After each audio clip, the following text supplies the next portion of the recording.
Dimitri a little bit. I know we talked before the season just about how far he's come just since he even stepped on campus. Dealing with an injury, dealing with losing the ability to play for most of the season. How's he kind of been able to stay engaged, stay just in tune with everyone as he's kind of working his way back? The reason is a desire to come back. He wants to play again, and that's what it comes down to. So, he has a passion for the game. He has a love for the game, and when you have that, you fight for it. And I don't know if hoping we'll see. He's got a big smile on his face. I love being around him. So, right. We'll see how it works out. But that's why, Dimitri's a good person. He's when he walked in, I don't know if he appreciated football like he appreciates football now. And he didn't take the injury to do that. It happened long before the injury. And so, that transformation of realizing, hey, it's a game. It's supposed to be fun. I play it as hard as I can. I do the things I can while I can. And then one day I'm not going to be able to. And I think he understands that. And his one day for this season came early in the season. And so hopefully he gets past that and gets that, gets healthy again and is able to join us here as we continue going. You talk about wanting to play again with him. Is he positioned now, whether it's here at IU, whether this year, or even next year, or even at another level down the line, has he positioned himself to continue his football career just the way he's worked the last couple Well, years? any time with moving on past college, that doesn't have anything to do with us. I draft all of them. I did. Right. So they're playing for me, and so what the NFL has to choose what they want.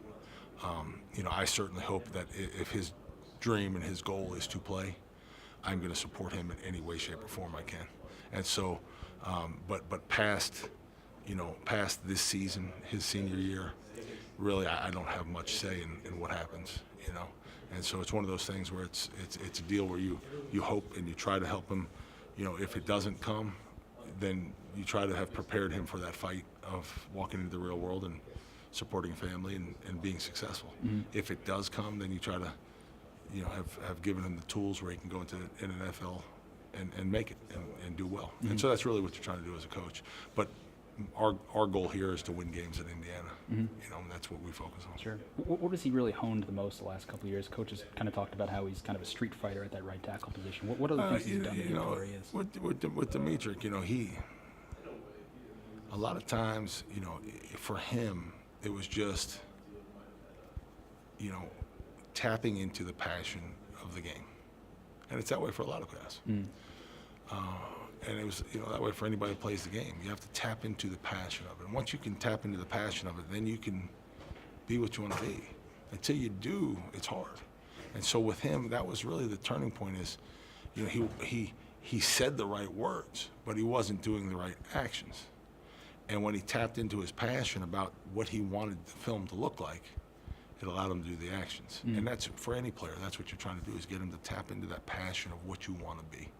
And then the desire and the determination to go make it happen. And that's what Dimitri happened. Sometime, I don't know, it was about probably his sophomore year, a couple of years back. And people, we saw it. I say me and Dimitri, the O-line room saw it.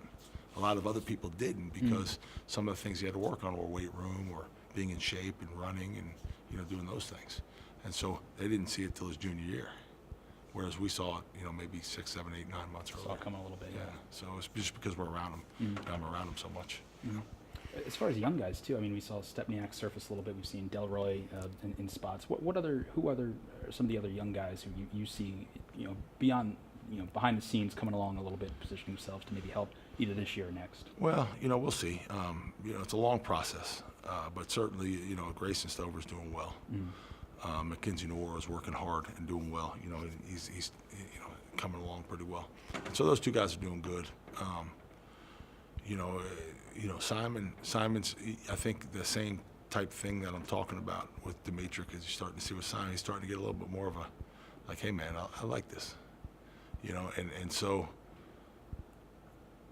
we'll see if that comes. Sure. We'll see how that comes, because he's going to have to go, he's going to get some trials and tribulations, and he's going to have to fight for it, and so we'll see. But I think Delroy and Simon are two guys, like you said, they're starting to feel that, like, hey man, this is, I like this, I want this, I want to go far in this, I want to do as much as I can do in this world.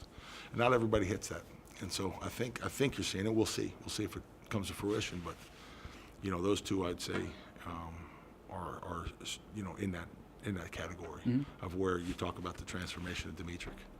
You're seeing a different vibe, a different feel, a different fight, a different approach. You know.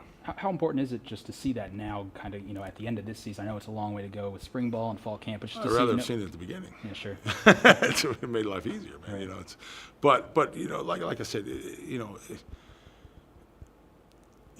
this game is tough, and the position we play is tough, and so it could any number of things happen, and like I said, we haven't played at a high level with Simon and Delroy yet, but it seems like their mentality is they want to, and that's more what I'm talking about. So we'll see. But the off season is everything.